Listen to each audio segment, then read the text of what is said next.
是谁？是我，乌马。哎呦，你吓得我魂儿都没了！你也不是个孩子了，什么事这么慌张啊？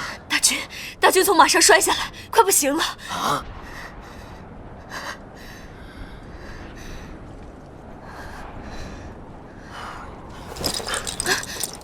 大和萨，等等我！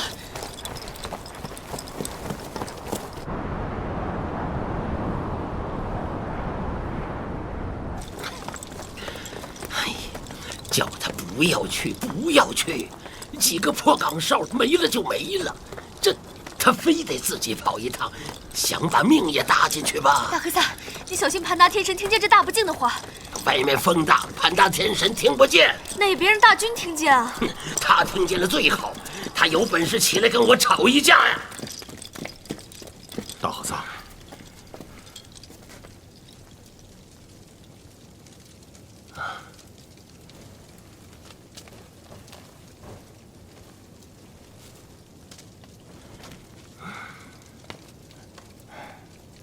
神医，我爸病情如何？大军面色发干，脉搏细弱，是心血不能回流到心脏的病症，就是毁心之症。这种病症平时不易发作，一旦发作便是山崩之势。毁心之症我没有把握，开了个方子，其中有几味药材可以提一提大军的心血，每日按时服药，连服7日。如有起色，我们再说。这么说，只能是听天由命了吗？大军年纪已经60了，草原本来就贫瘠，冬天连牛羊都要冻死，普通牧民能活到40就是罕事。告辞。多谢。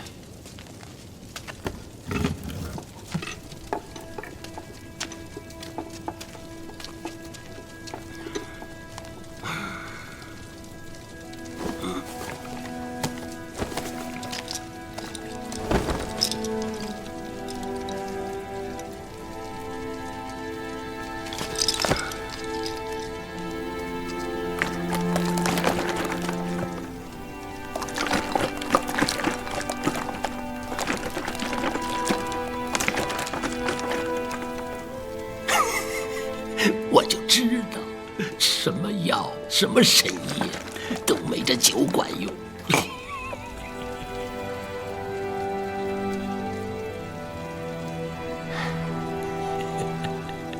沙汉，哎，你要说什么？秦阳不能乱。我知道了。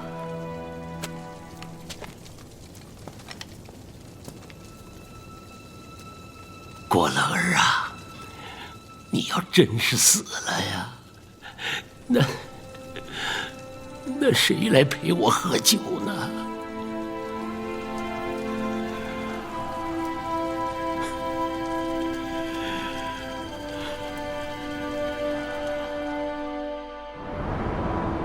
李莫干，自从大军坠马，一直都是你在伺候他，我们连瞧他一眼的机会都不给。那你倒说说，大军的情况现在到底怎么样？大军现在由陆大夫守着，身体慢慢的会越来越好。这段时间跟以前一样，还是由我代替大军处理政事。凭什么？凭的是大军的口谕。有谁作证？要证人，大军回来的路上重伤，话是他亲口所说，所有的随从都可以作证。要我把他们都叫来吗？只是怕那些人都是你比莫干的人吧？这么说，伯父你是信不过侄子了？不是说信不过你，只是我们在这大殿之中，每一句话传出去，都可以定千百人的生死，不得不慎重啊。大军伤重不醒，也没有指定任何的继承人，世子又远在东路，可这大殿里总得有一个人来做决定吧？但谁来做决定，这可不是你笔墨干说是你就是你吧？大军还在呢。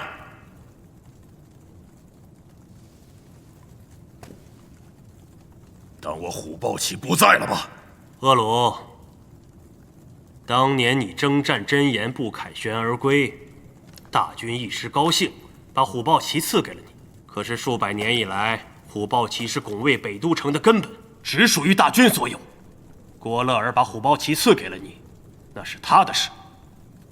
这以后，虎豹旗到底属不属于你，还得两说。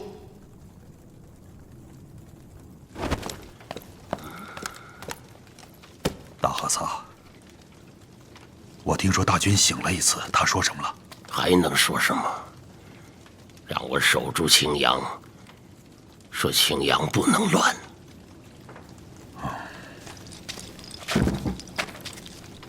我想出趟城，这么大的雪，我怕狼会来。蒙了火儿，湖里的鱼都要冻死了。这种天气，蒙了火儿会来攻打北都城。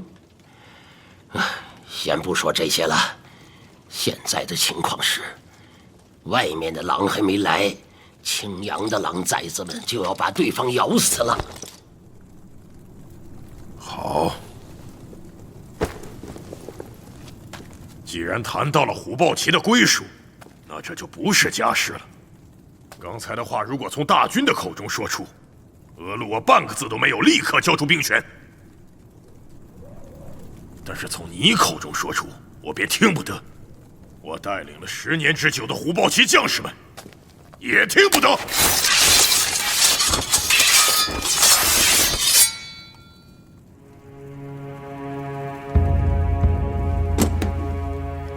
话都说到这份上了，家事肯定是没得谈了。那我们谈谈手上的功夫。泰戈尔，你不要太过分。谁过分？徐大汗，你还在喝酒？笔墨干的刀都快架到你的脖子上了。诸位，你们到底在争什么呢？北都城、虎豹旗，还是大军之位啊？徐大汉，你什么时候说话学的东路人的样子了？阴阳怪气的。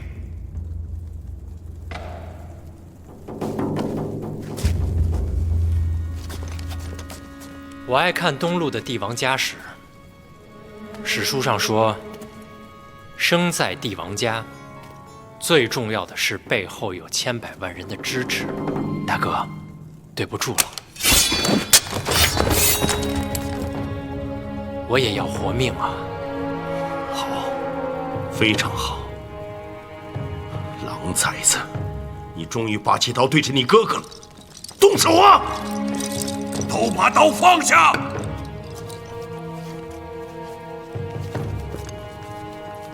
大殿是草原上最神圣的地方，谁敢在大殿拔刀，盘达天神一定会将他沉沦到五渊之下。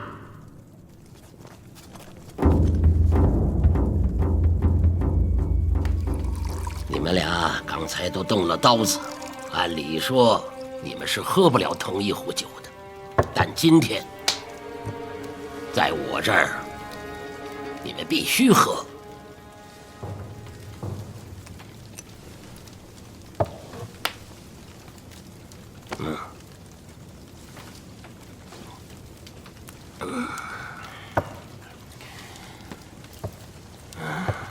你们两个是我看着长大的。笔墨干是长子，你是大军亲自栽培的，15岁就能进大殿议事。你说大军轰过去之前，把政务交给了你，我信。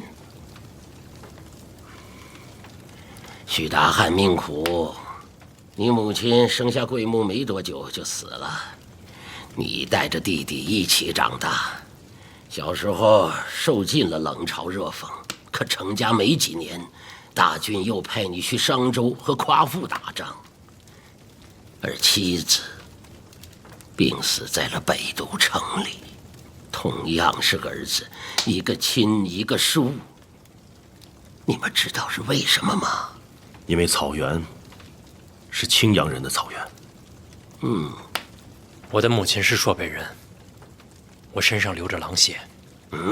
没人说过大军一定得是纯血的青阳人。你们的奶奶阿奇莫图，东路名字叫谢明一，他就是一个东路人。当年封炎皇帝北征，一直打到北都城下，你们的爷爷亲大汉王爆发了狂血，阵斩千人，最终阻止了东路人的攻城。他们签下了城下之盟，封炎皇帝将义妹谢明一嫁给了亲大汉王，这才有了两国之间的和平。你们的奶奶是东路人，你们的父亲也就流着一半东路人的血呀。阿爸从未提起过。许大汉，你要记住，你不受宠不是因为你的身世，是政治上的平衡。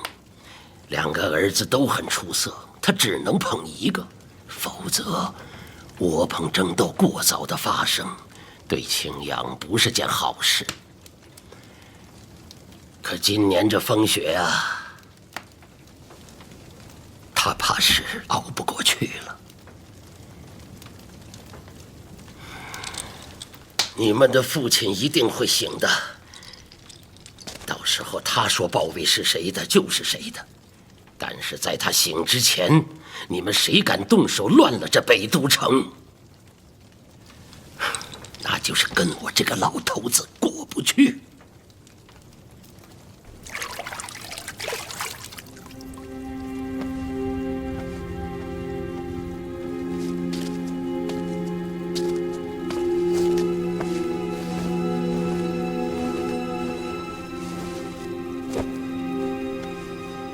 大王子看起来有点疲倦。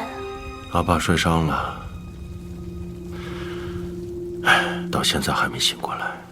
城里都传开了，我还听说三王子和几个大汗王在大殿议事，只有大王子能陪在大军身边侍奉，他们都很不满意。哼，这个老三，他还真愿意给那些大汗王子走狗啊。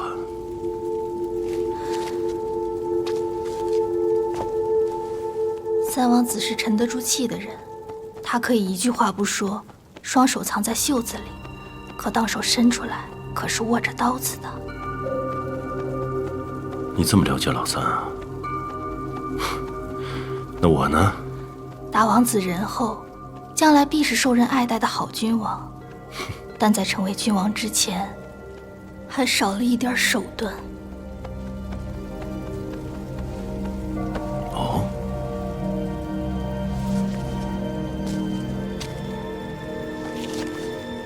大军昏睡的日子越来越多了，是时候让他下定决心，确立未来的大军了。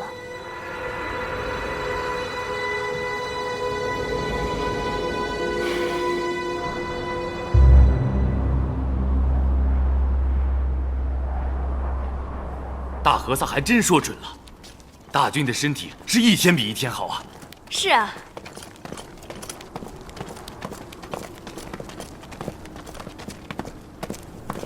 大王子，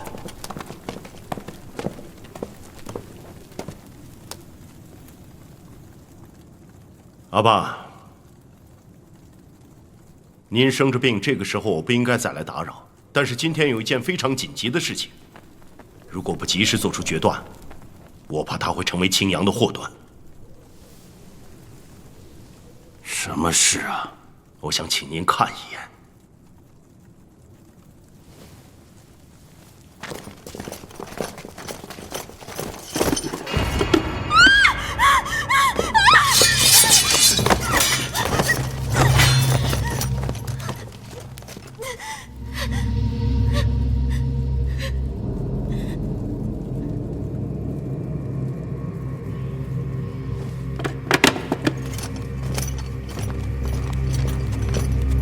阿爸，我今天收到一个消息，消息说我那几个伯父，他们正在组织武士和奴隶，他们想要推翻你，密谋作乱。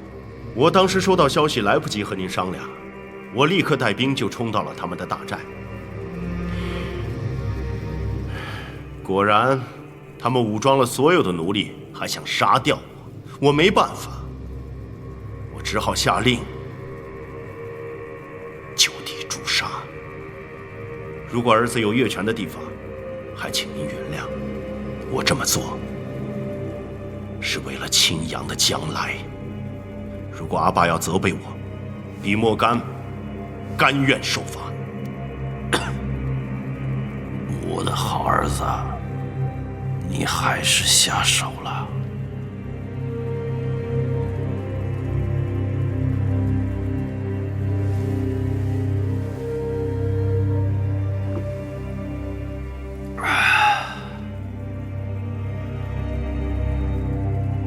你还想从你阿爸这儿得到什么？您老了，还生着病，天气暖和了，您应该在南方好好休养。北都城所有的事情，我都可以替您承担。我想请您书写一卷文案，把豹尾和九尾大刀赐给我。贵族和将军们，我都把他们召集在门外。我想请阿爸出去宣布一下，其他所有的事情我都会处理好。我保证，李莫干不会叫您失望。你不会让我失望。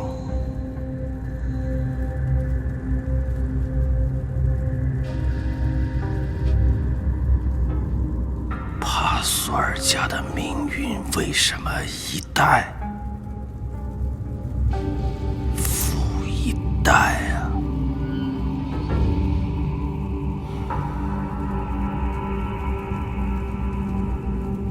你上来，让阿爸好好看看你。阿爸，您是要责备我？我要责备你，又能怎样？上来，你不是要包围吗？上来。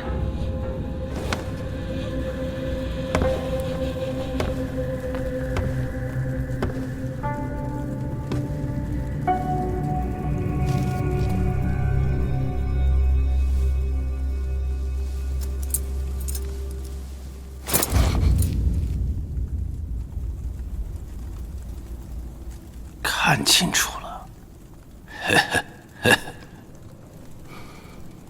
一张多么可笑的脸呀！啊！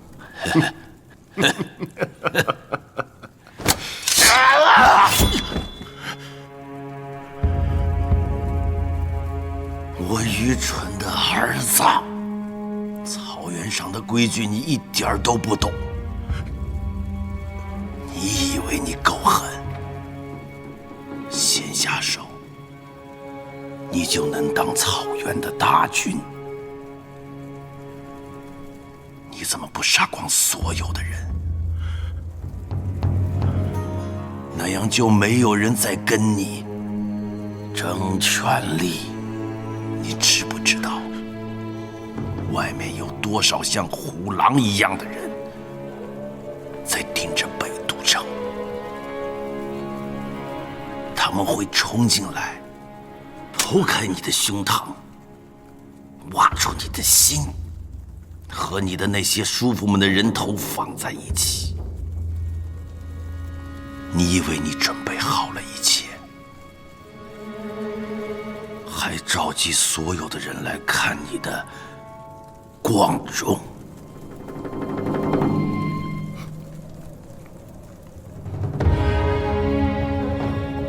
好，让你看看。八号，带上斧头，跟我出去。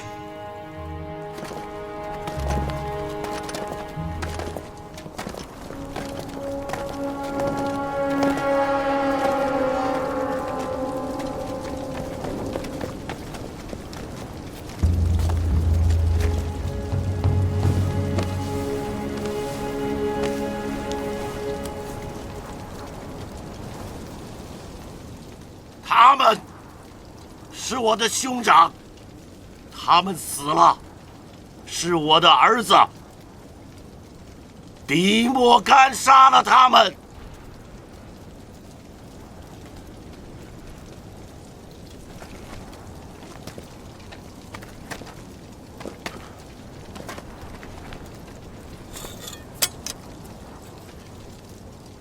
杀得好！比莫干杀得好！作乱的人，违背祖先的人，就不配当我亲养的人。这草原上没有埋葬他们的土地。我的儿子，我最爱的儿子，比莫干。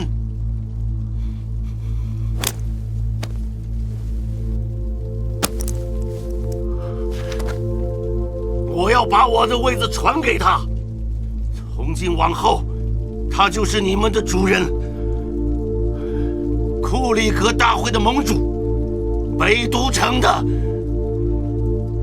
新大军。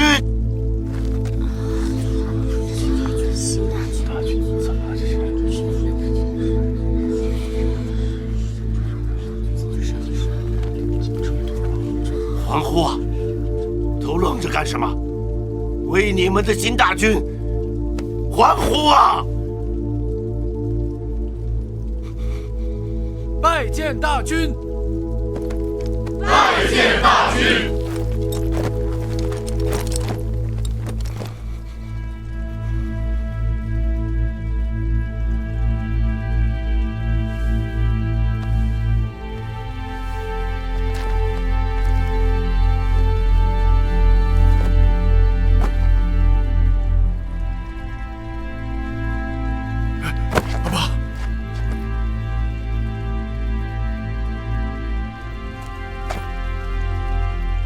愚蠢的儿子，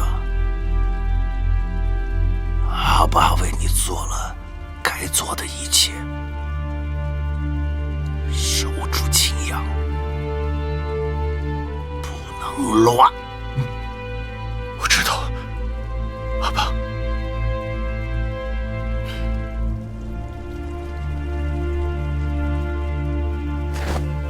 阿爸。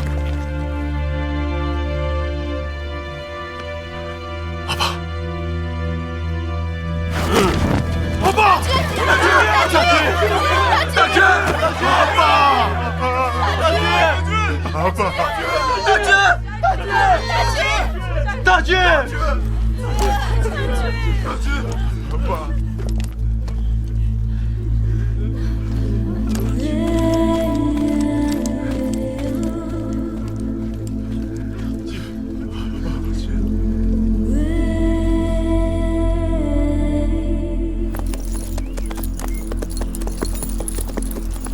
驾！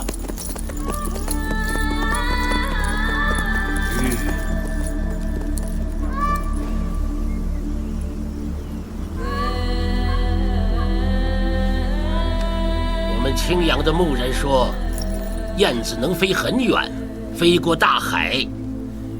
如今燕子要回家了，阿苏勒，你呢？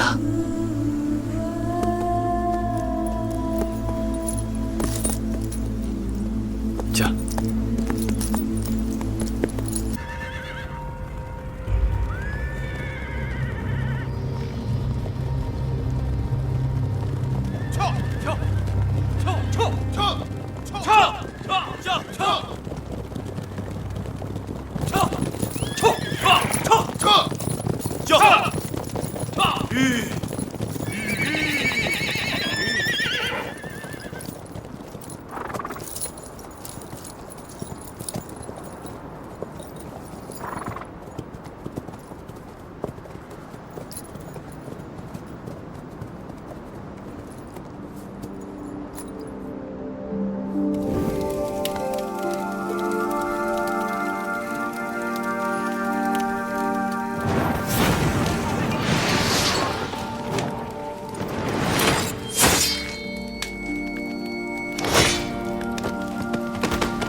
世子，咱们还得赶路呢。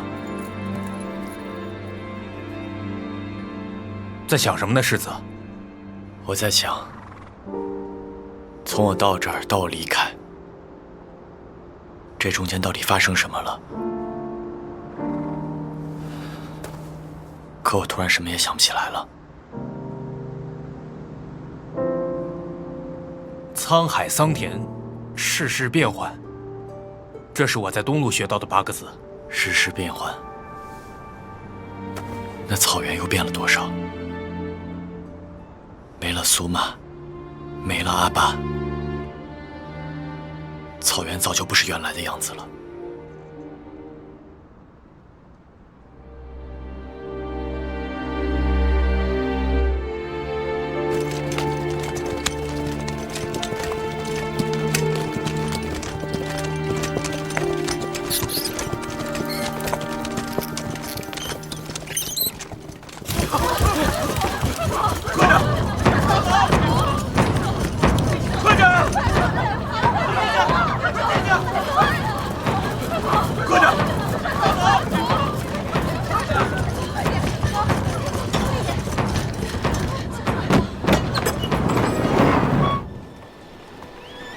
北都城就要到了，大家跟上，不要掉队。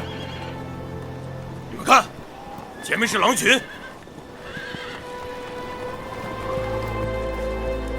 这些狼本该生活在草原北方的边缘上，现在到处都是。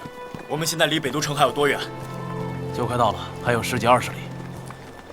这条河就是台勒河，我们沿着河道走。我在想，如果北都城已经被围困，那我们贸然逼近，很可能陷入敌军的包围。我们应该先派遣斥候，同时全军进入戒备状态，因为从现在开始，随时可能遇见敌人。世子的东路兵法学的就是好，差遣斥候没问题，但是我们不能穿铁浮屠甲胄。为什么？世子，你知道北都城内一共有多少铁浮屠甲胄？只有1000具，多一具都没有，所以一具也浪费不得。还有这些人，他们为了骑赤血马，穿铁浮屠甲胄训练了10年。说起这些价格，它比金子还要贵。这支骑兵是专门为了对付朔北准备的，所以没有大军的命令，任何人不得动用铁浮屠。但大军怎么舍得用这么多铁浮屠救我一个人？你是他的弟弟啊！铁岩，铁岩，父亲，沿着河道到前面探路，有任何情况向我汇报。是。撤！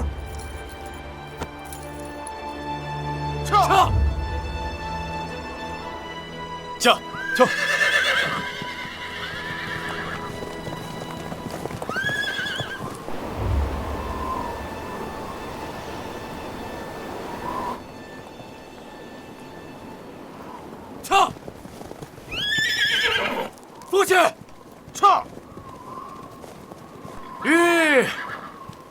怎么了？有敌人吗？已经没有敌人了，我来召你们去看看他。走！撤！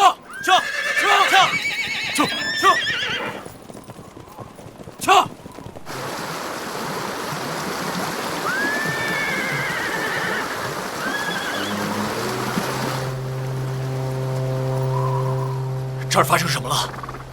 刚刚这里发生了一场恶战，是朔北人，狼王来了。领兵的人是谁？以死去的士兵看，应该是穆离将军。穆离将军，撤！世子，快跟着世子！世子！将！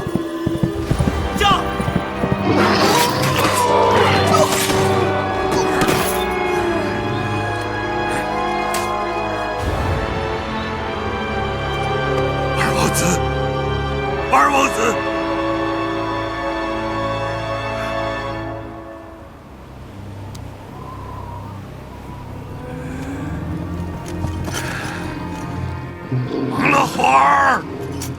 忙了会儿，我知道你在这儿，你给我出来！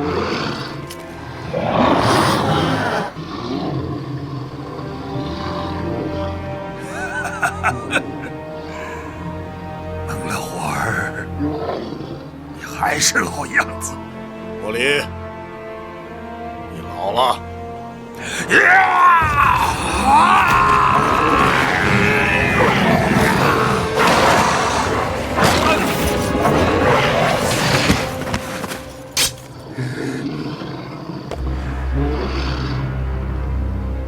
穆离，我曾经是那么的欣赏你，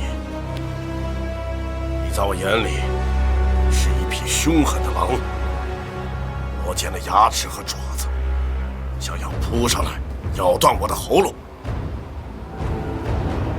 可是看看你自己，看看现在的穆离，你只是青阳部的一条老狗，吼叫着要为主人尽忠。看到你这样，我倒有些难过。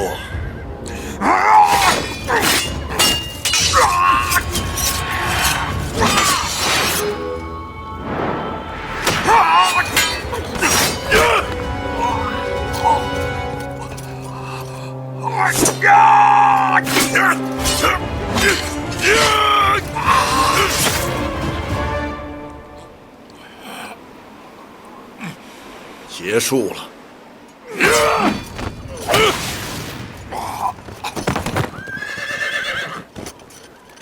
穆离将军，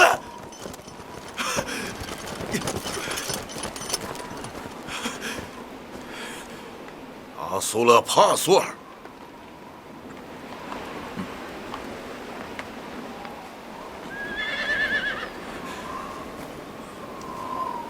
你知道我的名字？你还记得你的母亲吗？我记得，但你不配提她。可惜，我们的小狼崽却被青阳养成了丧家犬。我今天不想和你打，回去吧。把穆离和恐惧带回给青阳人。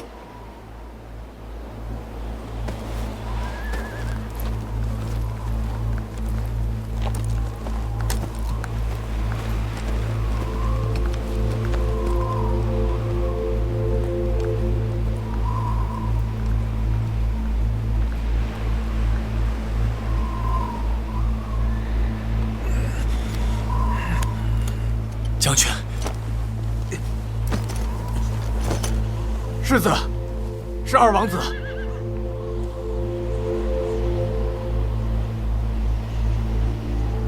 走，带他们回家。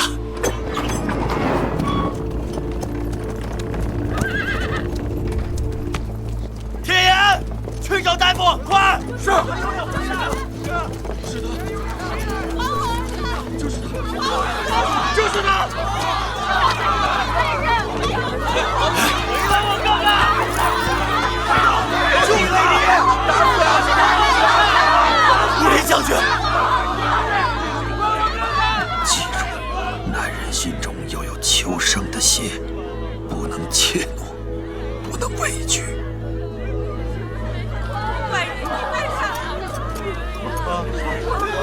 就还我哥哥命！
是你非要相信穆离那个只知道骑马舞刀的疯子。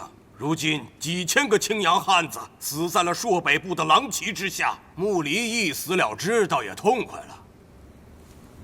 可是这个责任，谁来承担？够了！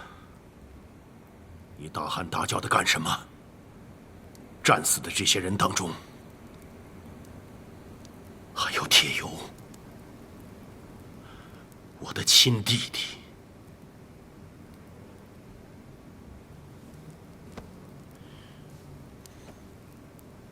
现在，大敌当前，我们应该像他们一样，誓死保卫青阳。哼，一个连自己的家人都保护不了的大军，还能保护我们吗？我至今，在这个大殿上，没有人跟大军这么说话。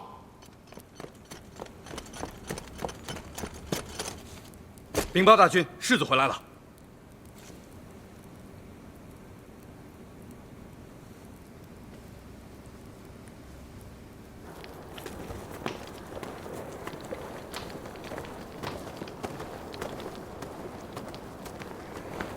大哥，阿苏洛，我最亲爱的弟弟，你终于回到青阳了。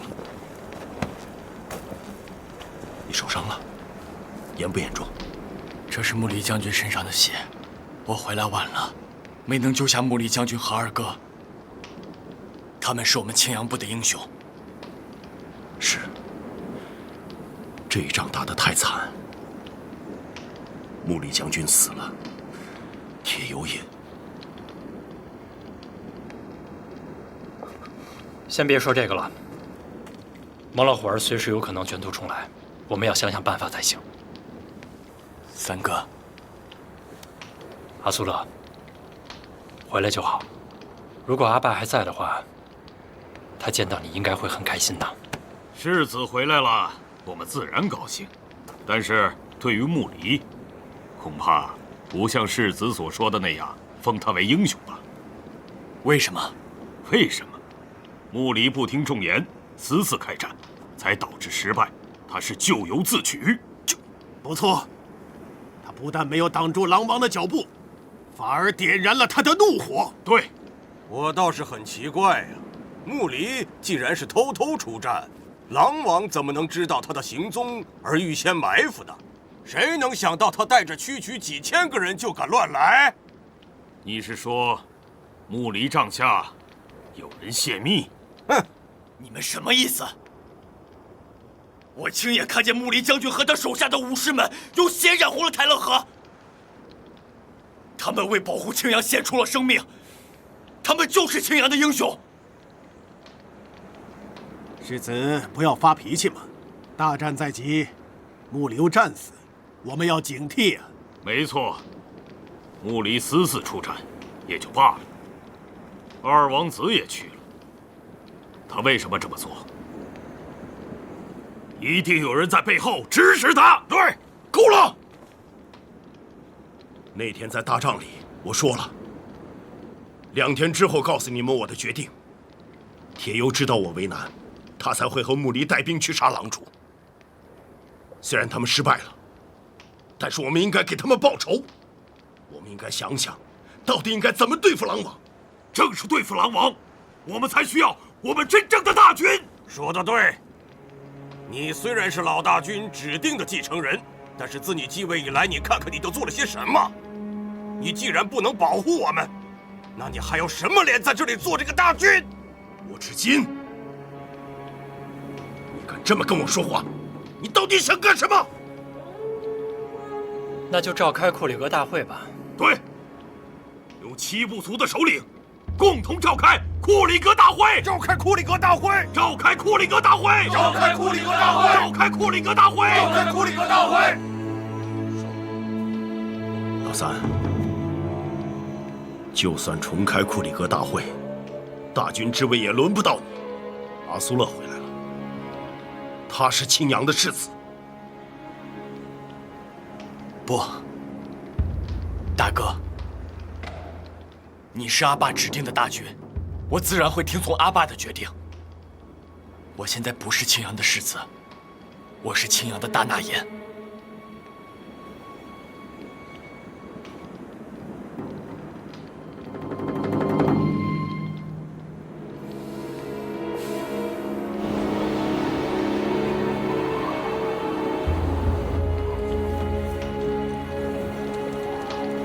阿苏勒，其实你可以不必去住帐篷，你母亲的房间一直给你留着，你可以和我们住在一起。我习惯住在那儿了，而且穆离将军刚刚去世，英氏母妈是一个人，我怕她受不了，正好陪陪她。你长大了，大哥尊重你的决定。我看出来了，你在东路成熟了很多，大哥很欣慰。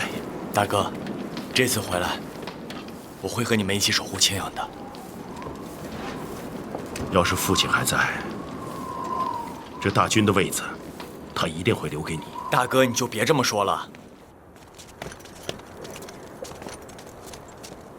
阿苏勒，大哥带你见见我的新胭脂。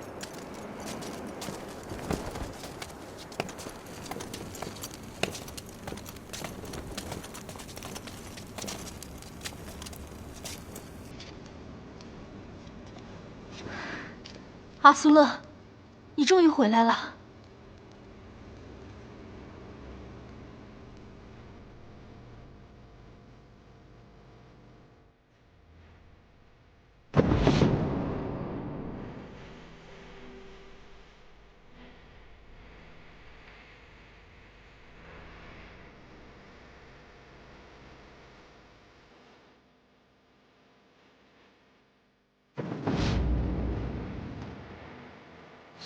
苏玛，你一定有很多疑问吧？你怎么会在这儿？你不是……其实当年我根本就没有死，后来我死里逃生，跟着商队回到了草原。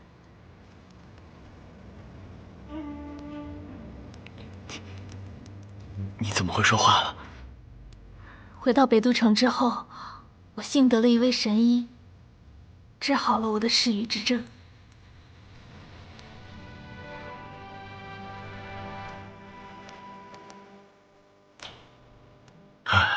别光站着了，阿苏勒，来，坐下说。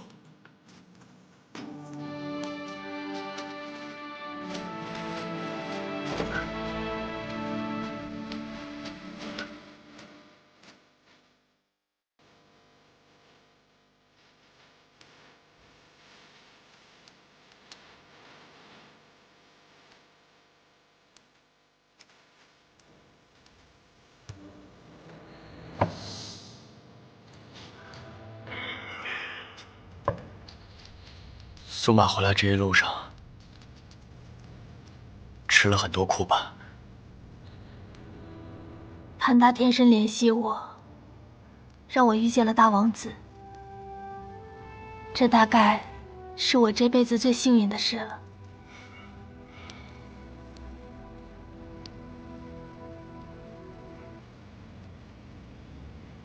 那就好。苏玛回来的时候，我几乎都不敢认她。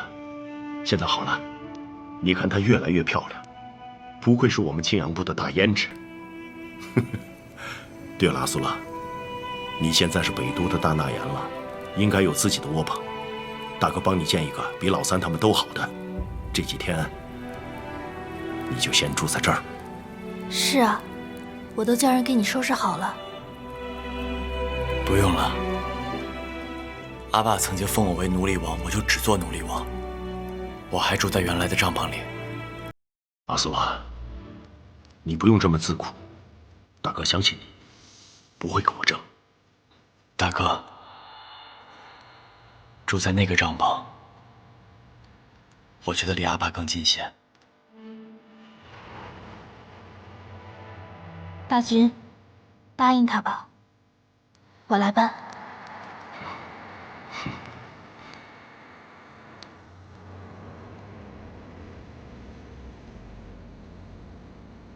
哎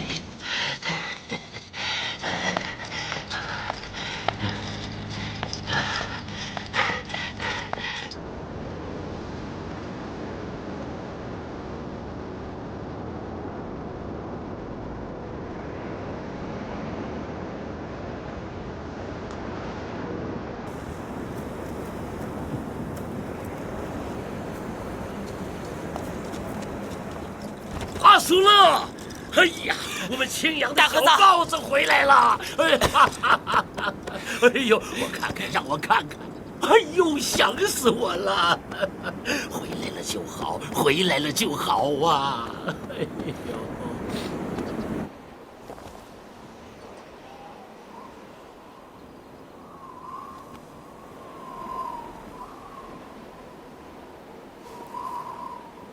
我当时去东路的时候，阿爸也是在这儿送的我。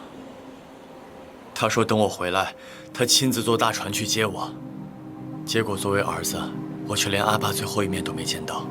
大和萨，我当时该听你的，不去东路。不，送你去东路，是你阿爸最大的心愿。为什么？你在东路有没有再出现过气血上涌的时候？有过几次。虽然你没有告诉你阿爸，但是他猜到了。当年你在地洞里见过谁，又跟谁学的那一刀。我当年在地洞里见到一个老人，他说他是我爷爷。他就是你的爷爷。你阿爸不愿意跟你说这些，是因为你那时候太小，怕你不懂，怕你害怕。他只好把你送得远远的，让你远离那些可怕的东西。可怕的东西？阿爸为什么把爷爷关进山洞里？现在只剩下我这个老头子来告诉你了。阿苏勒，其实你根本就没病，是你的血统跟普通人不同。你和你爷爷一样，都有着青铜之血。我的小儿子阿苏勒，从小身体孱弱，你怎么可以教你的刀法给他呢？他是我们帕苏尔家族中唯一一个流淌着青铜之血的小豹子。除了他，是没有人能够练成大劈之刀的。你会害死他的，那也是他的命。这时光就像轮子，过去发生的，在不久的将来还会再一次发生。要记住，要想抛弃影子，只有彻底的堕入黑暗。阿苏勒，你听到了吗？青铜之血，传说中可以杀死1000人的武神化身吗？哪里有那么简单呢？其实多年前，这种血脉就被称为狂血。拥有这种血脉的人，不知道是被神保佑了，还是被恶魔诅咒了。他们拥有比一般人大得多的力量和速度，天生就是做武士的料子。当他们血液里的力量被全部激发出来的时候，人会发狂。一个人扫平一支军队，也并非不能做到。我不明白，爷爷既然是这样的勇士，那阿爸为什么把他关起来？因为至今以来，所有拥有狂血的人，随着他们一次次的使用这种禁忌的力量，他们就会慢慢的丧失人的本性。你的祖先伊玛德是我们知道的第一个狂战士，可他最后疯了，逼迫那些被自己霸占的亲姐妹们和他彻夜狂欢之后，一个一个的咬死了他们。这就是你的命，今生今世都无法逃脱的宿命。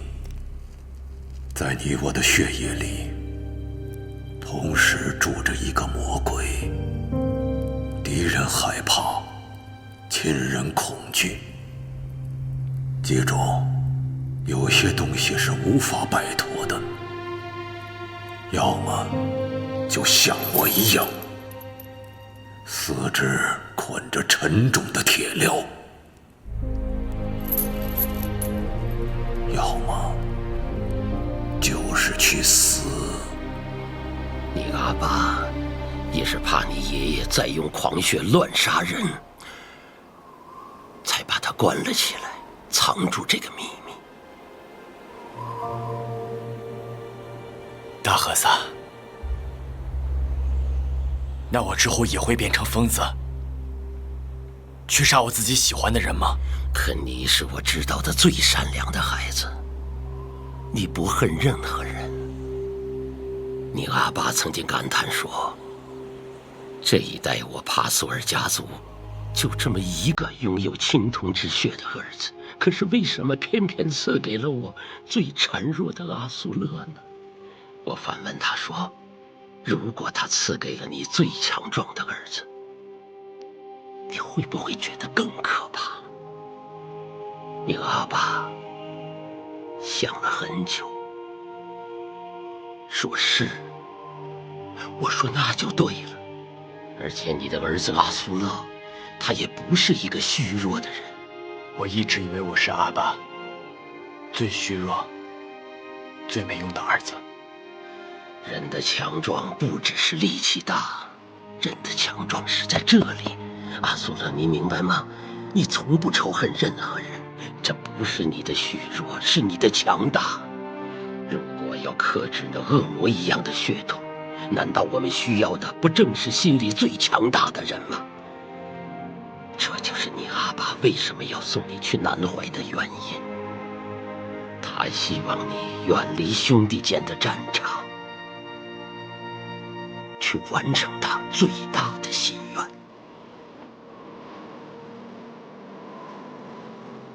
阿爸最大的心愿是什么？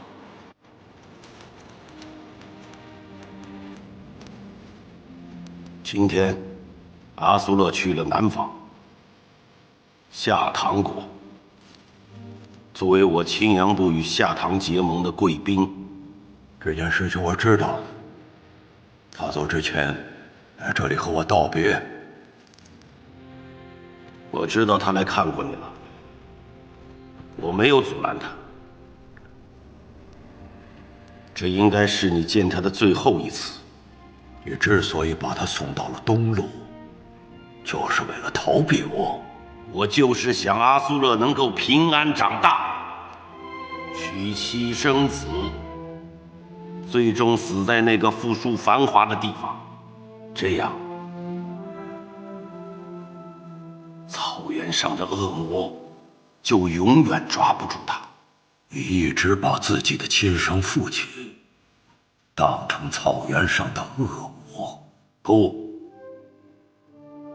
我是说他的命运。在这世上，他最痛恨的就是青铜之血。但你阿爸不恨你，他爱你，他希望你能够克制住这恶魔一样的血统，不要让发生在你爷爷身上的悲剧重演。这样，你阿爸在这里就能安心了。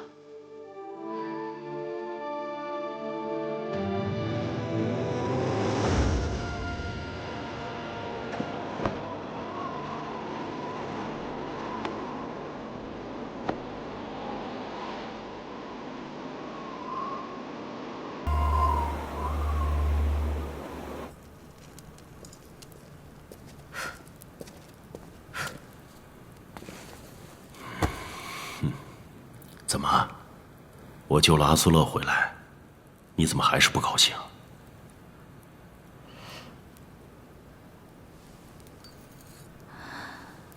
如果不是因为我，你还会救他吗？会救的。阿苏勒心地善良，他是不会和我争的。虽然他以前是世子，但是现在，他是我制约老三最大的把握。是啊，他是最不愿意卷入这样的斗争里去的。我也不希望有任何争斗。苏妈，我觉得内奸是老三的人，是老三泄露了穆离的行动，他一定是想消耗我的兵力，他恨不得那天出征的人是我，我会把他的窝棚连根都拔起来。不用担心，我现在是大军了，对付得了他。等赶走了朔北，冬天过去了，给我生个孩子吧。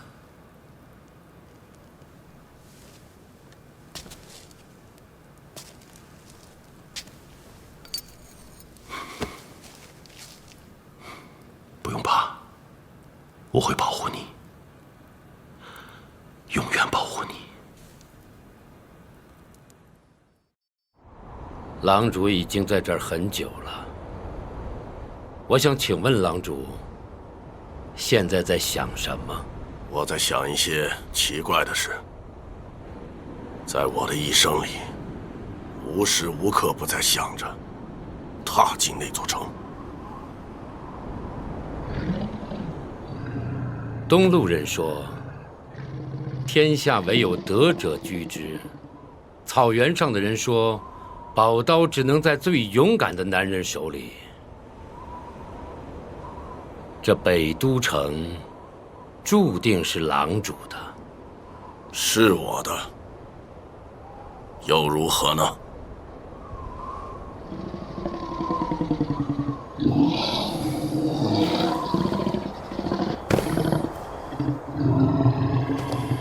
？30年前，我败于郭勒尔。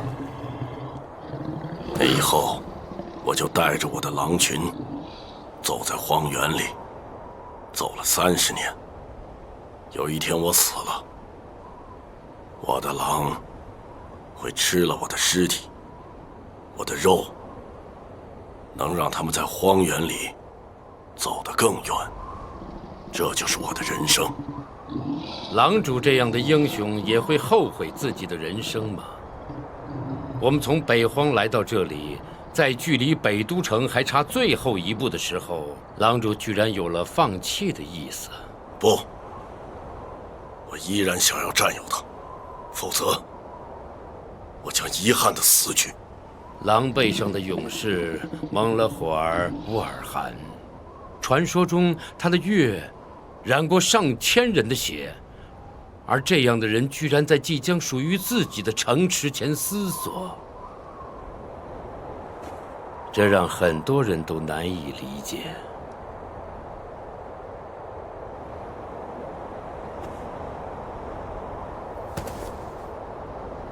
雷比城，我想知道你的目的。我的目的，我为那个年轻的身体而来。吕归尘、阿索勒、帕索尔，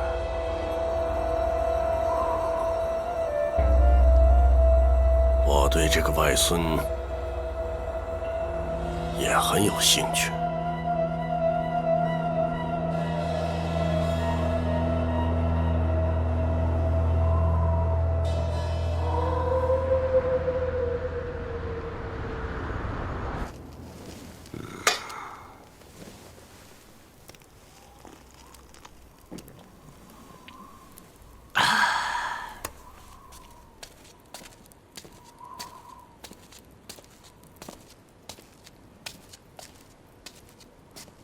苏吗？大胭脂，阿苏勒，你跟我生分了？没有。这些年你学会喝酒了。我还记得你小时候最爱喝奶茶。那就谢谢大胭脂。我在东路才学会的喝酒。你在东路一定有了好朋友吧？我想，你有了朋友才会喝酒。我在东路交到了非常好的朋友。我还记得，我们小时候，经常在大和萨的帐篷里，听大和萨讲外面的世界。大胭脂这些年在外面走过不少地方吧？是啊，回家这条路，我走了2年。好不好，终究是回来了。苏妈，对不起。当年在峡谷，我不知道你还活着。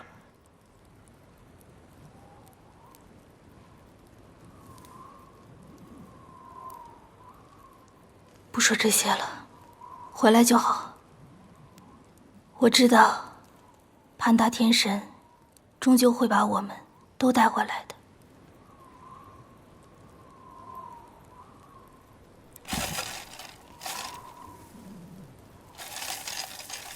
大和尚，外面天冷，你别送我了。以前总是要看着你进帐篷才放心呢。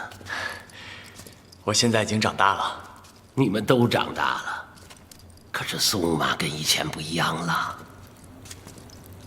都是我的错。她一定吃了很多苦。她比小时候长得更美了，眉眼好像没变，但似乎光芒更冷。比莫干一见她就爱得不得了，不顾你阿爸心丧就娶了她。希望大哥可以好好照顾她。大和尚，我先走了。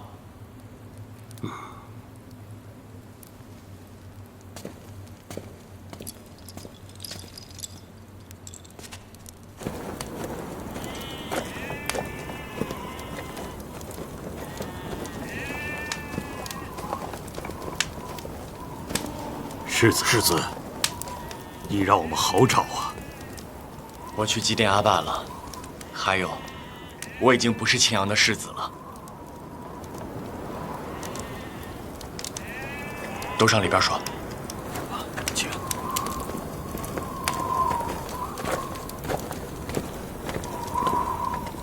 你是老大军定下的世子，在我们心里，你才是青阳部正统的继承人。大王子的大军之位是偷来的，他就是逼死老大军的凶手。是啊，大王子生性懦弱，欺软怕硬，根本就统一不了草原上7部。他现在是人心散尽呢。我们愿意在库里格大会上支持世子，助世子夺取大军之位。大哥，是父王亲口定下的大军，那他就是我的大军。是草原7部的大军。世子，现在朔北围城，诸位还是同仇敌忾，守卫北都城才好。若是让白狼团破了城，你们要去哪儿呢？世子，你就不再想想了？不用再想了。还有，若是有人为了青阳内乱出卖青阳，那不管他是谁，我饶不了他。那世子认为内奸就在我们当中？我说的是，不管他是谁，我饶不了他。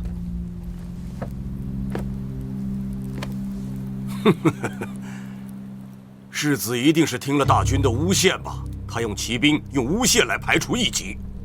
世子就不怕青阳葬送在他的手里吗？我们惧怕白狼，也惧怕内奸，所以肃清内奸才是当务之急呀。第一，我不是世子；第二，肃清内奸，大军会去做。世子还是再想想吧。你可以是青阳部的世子，也可能会是所谓的宰星。你。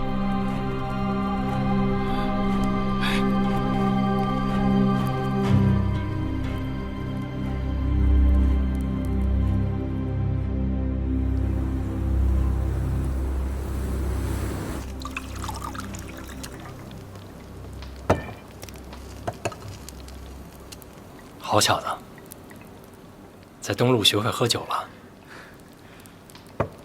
三哥，我在东路交到了几个朋友，我们总是喝酒。东路的酒和咱们草原不一样，它是甜的，后劲儿很大，喝多了天旋地转的。我们几个那时候喝多了酒，就总上街去跑，捅了不少娄子。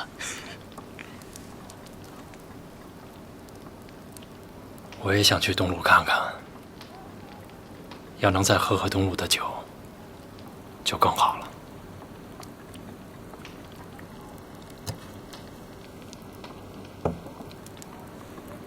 三哥，昨天2大家族族长来找我了。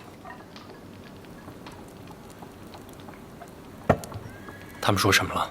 他们还是想在库里格大会上推翻大哥，但我希望我们兄弟能联手，一起对抗朔北。联手？你知道大哥杀了多少人才登上大军之位的吗？我听说了，这事儿是大哥做的不对，但现在的情况，如果我们所有人都不服他的话，青阳抵挡不了朔北的。不但是我不服他，草原6部也不服他。阿爸心丧，他就把那个苏玛娶了进来。苏玛可是龙阁真皇的女儿，你让草原6部的族长们怎么看？阿苏勒，大哥夺走了你身上本来属于你的一切，这个大军之位本来应该是你的。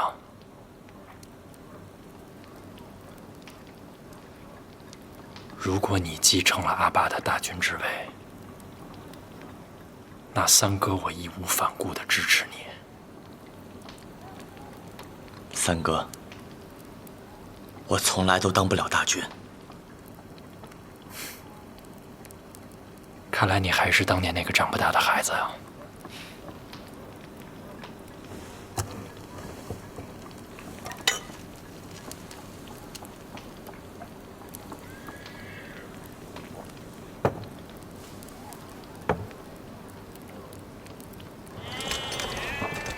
阿苏勒，大哥，今日一事，那些部落首领们还是不肯与我好好说话。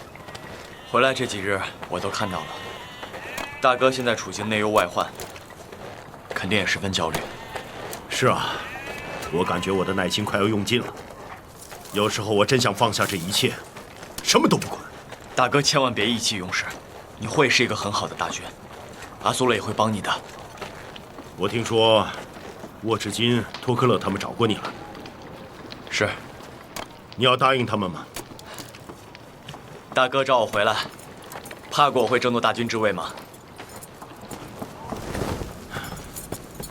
苏玛说他了解你，你不会这么做。苏玛相信的人，我一定相信。希望大哥可以好好照顾苏玛。我记得你很小的时候就喜欢苏玛，还想要娶她。我们都笑话你。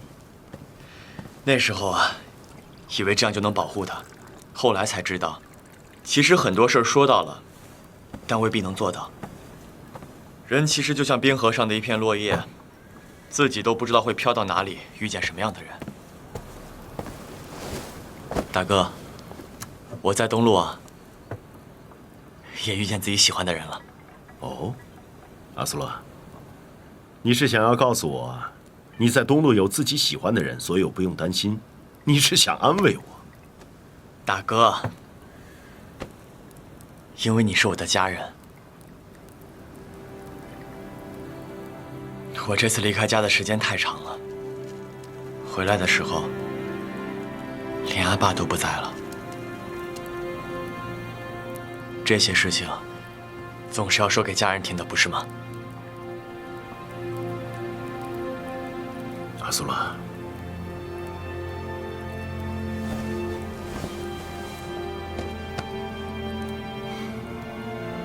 你一直是我最乖巧的弟弟，你总是害怕伤害别人，却不怕自己受伤。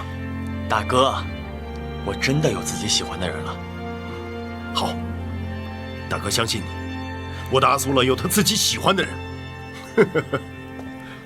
等北都城的事完了，我想回去看看。这些话，阿爸在天上听见，一定会非常高兴。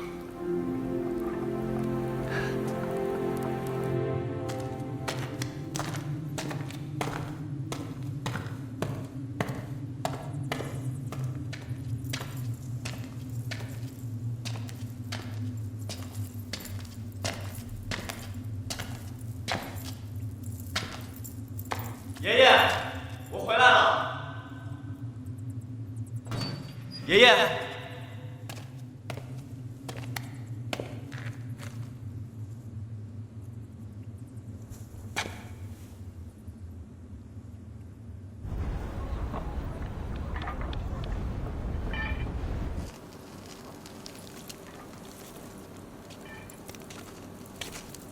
阿苏勒，苏玛，你怎么来了？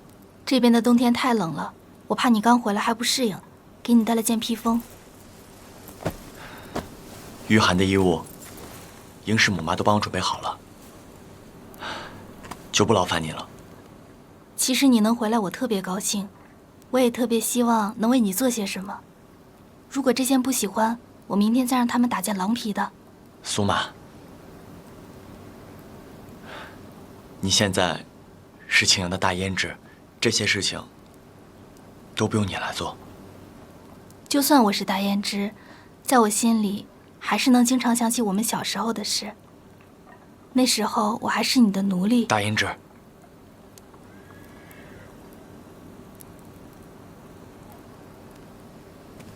今日时候不早了。